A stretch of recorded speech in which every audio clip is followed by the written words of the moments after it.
उसके बाद आपके मामा जी आए और उन्होंने सबसे पहले तो उनके बीच में माता जी ने जो कुछ भी उनको देना था वो करवाया। फिर इनके घर के बीच में क्या लगा जी, जब सेहराबंदी लगी, इनके घर के बीच में इनको कुंड बनाया गया और इनके घर से आपको चुन्नी आई गई जो पिताजी के स्वरूप के बीच में आपको उठाई। ठीक है, उसके बाद मिलने हुई जो भी द्योचारे के बीच में सबसे पहले सबके लिए पानी गया, आपके लिए कुछ नहीं। ठीक है महाराज, मैंने मना किया ना कि कुछ नहीं पीना, ये सभी को चाय मिली, लेकिन आपके लिए स्पेशल दूध गया। ठीक है, फिर उसके बाद वेदी के बीच में तोरण के पास में इनके माता पिता से जो कुछ भी हो सकता था वो आपको कपड़े इत्यादि, वस्त्र इत्यादि, धोत वस्त्र बना के विष्णु रूप का वर बना दिया गया। ये कन्या रूपी की संज्ञा इनको प्राप्त हो गई। लक्ष्मी रूपी की संज्ञा को प्राप्त होने के बाद वेदी के बीच में जो अभी तक आपने पानी ग्रहण का संस्कार किया, कन्या कहती है कि वो आपको मान नहीं पड़ेगा। ठीक है, हम सुनते हैं कौन कौन से। उसके बाद सबसे पहले स्त्रीणाम स्थिते वाम पार्श्वे स्थिते कथम तु दक्षिणे स्थिता मया विवाहिता दत्ता च पित्रा च बंधुवे उदिष्टं वाम भागं मे पत्नी भाग्यं भजते यद किंचितं चिते अस्तु तदेव वाच ममाग्रते। ये कन्या कहती है कि हे स्वामी, विवाह जो है वो किन्नों की औरतियों से नहीं होता है, भीटी औरतियों से नहीं होता है, इन फेरों से नहीं होता है।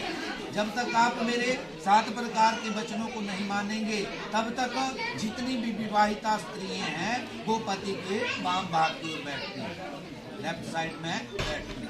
ये अभी तक आपकी राइट साइड में बैठे हैं, इनके मन में कोई बात है, कोई शंका है, आइए करनी नहीं करना, दो ही शब्द। एक में से विष्णु स्थान है, तो प्रथम पाद के बीच में वर कन्या के लिए कहता है तो क्या करो, हमारे घर के बीच में चलने के बाद सबसे पहले अन्न के बीच में वृद्धि होनी चाहिए। कन्या कहती है कि हे स्वामी, धन धान्यम च मिष्टानाम भक्ष्य भोज्य गृहे मध्यहीनम च कर्तव्यम मान स्वग्रह्यम यद बलिते दत्यम च गृहे तदा शयनम कार्यम तद्वली भोजन प्रथा। कन्या कहती है कि हे विष्णु रूप वर, आपके घर के बीच में जितना भी धन धान्य, मधुर पदार्थ, विविध भोजन इत्यादि की जो वस्तुएं होंगी जो आप बाहर से कुछ कमा कर लाते थे, पहले माता पिता के पास देते थे, आज के बाद मेरे पास देना पड़ेगा। फिर उसके बाद मेरा मान रखने के लिए कुछ धन बाहर जाकर, अगर आपको बाहर जाकर खाना इत्यादि करना होगा तो इकट्ठे जाना पड़ेगा। ये सुना है और बिना किसी कारण से किसी अन्य के घर के बीच में क्या करना है, सहन भी नहीं करना होगा। ठीक है, फिर उसके बाद यदि आप इस बात को मानते हैं तो कहते हैं कि आपके काम बात को करने के लिए तैयार। ठीक है महाराज।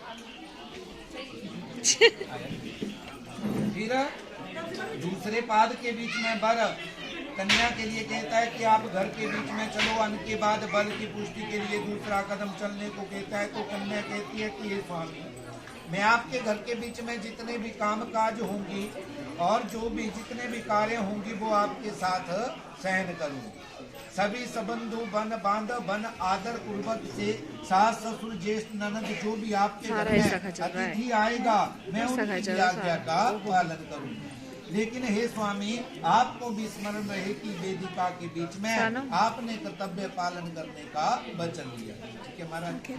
अब तीसरे पाद के बीच में वर कन्या के लिए धन की वृद्धि के लिए कहता है। तो कन्या कहती है कि हे स्वामी, मेरे माता पिता ने जो आज मेरी अवस्था है, इस अवस्था तक बड़े कष्टों के साथ पाला है।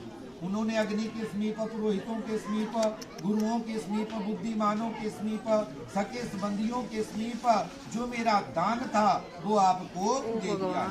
आज से इनका जो भारद्वाज गोत्र है वो बदल चुका है, आपके कौंडल गोत्र के बीच में प्रवेश करने वाले। गोत्र बदल जाएगा, मेरे जो सके संबंधी जन हैं वो पीछे कैसे रहें, सुख से रहें और आपको क्या करना होगा, पालन पोषण करना होगा। ठीक है महाराज। 3 हो गई। चौथे पाद के बीच में धन एवं सुख की वृद्धि के लिए चलने को कहता है। कन्या कहती है कि स्वामी, मैं आपके घर के बीच में सुख दुख आपके साथ सहन करूंगी। अगर आप क्रोध वचन बोलोगे, मैं आगे से मीठा वचन बोलूंगी, उस क्रोध को शांत कर दूंगी। पता नहीं एक की जलने की दूसरे भी जलने की, है ना। फिर क्या होगा, और आपके सुख के लिए मैं 1 वर्ष के बीच में 2 व्रत भी किया करूँगा। एक करवा चौथ का हो गया, एक भगवती गौरी का हो गया। तो 1 वर्ष के बीच में आपके लिए 2 व्रत करेंगे। आपने भी इनके लिए कोई संडे मंडे का व्रत पकड़ लिया, ठीक है ना। अगर ये 2 करेंगे तो 1 आधा तो आपने भी करना है। फिर और हे स्वामी, ये तो पंडित अपना जोड़ी तरह, आपको मेरा अपना जोड़ी तरह करना हो। अब 5वें पाद के बीच में आ गई पशुधन की बात,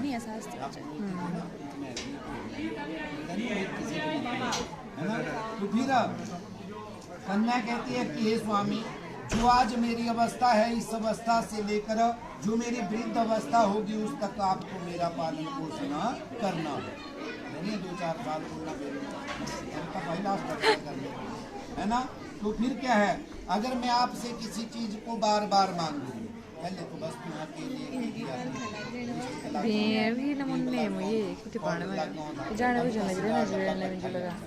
तो अगर किसी चीज को मांगूंगी, अगर आज बताओगे तो तीसरे दिन को